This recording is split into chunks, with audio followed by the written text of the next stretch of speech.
ito ngayon, Paps, no? Kevlar na power conditioner. Para saan nga ba ito, mga Paps? Ito ay protection sa ating mga equipment tulad ng mixer, equalizer, crossover, DXB, bus enhancer. Lahat ng processor pwede po dito ikabit natin, no? So, pag mayroon tayong ganito, medyo safe ang ating mga gamit. Hindi basta-basta masisira agad. At pinoproteksyonan po itong ating Kevlar na power conditioner. So, sa likod niya, mapapansin nyo mga Paps, no? May mga meron siyang outlet sa likod. So, parang saksakan, no? So, 8 saksakan po yan mga Paps. So, dito natin lahat isaksak ang ating mga processor. Kahit mapuno itong 8 saksakan na to, okay lang. Kayang-kaya niya naman. Pero ang hindi lang natin pwede isaksak dito mga Paps, yung tulad ng mga amplifier or mga power amp. Kasi ang mga power amp natin, malakas yung kanilang mga wattage. So, medyo hindi siya comfortable dito mga Paps.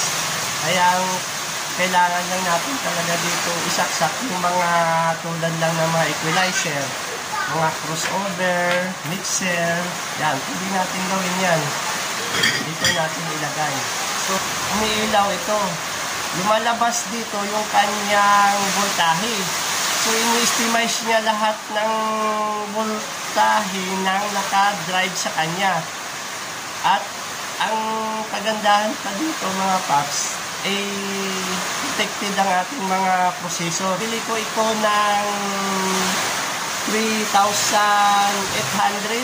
So, murang-mura na. Kayang-kaya na natin ito ang kanyang price. Kaya, kailangan natin ito sa ating mga processor. So, ayan mga Paps, no? Nandito tayo sa likod. Isasaksak na natin yung mga outlet natin dito, yung mga processor natin. So, isa-isa na natin isaksak.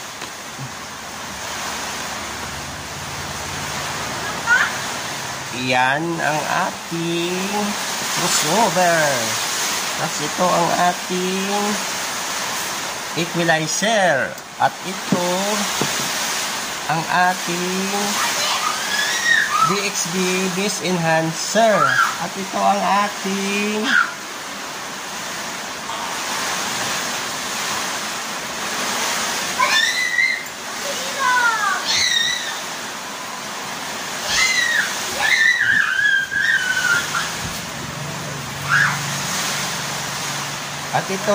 mixer.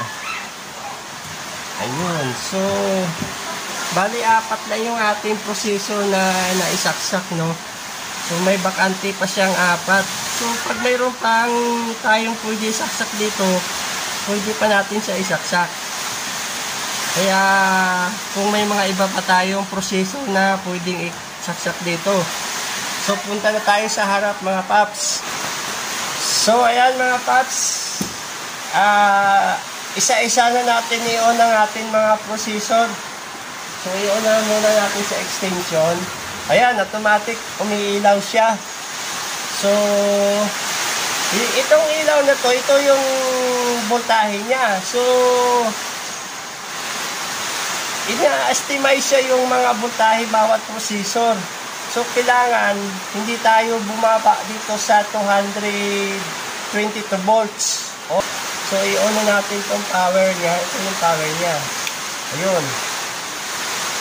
Ayun mga Paps, nakailaw lahat. Ayan, umiilaw yung mga processor natin. Ayan, naglalaro lang yung kanyang monitor.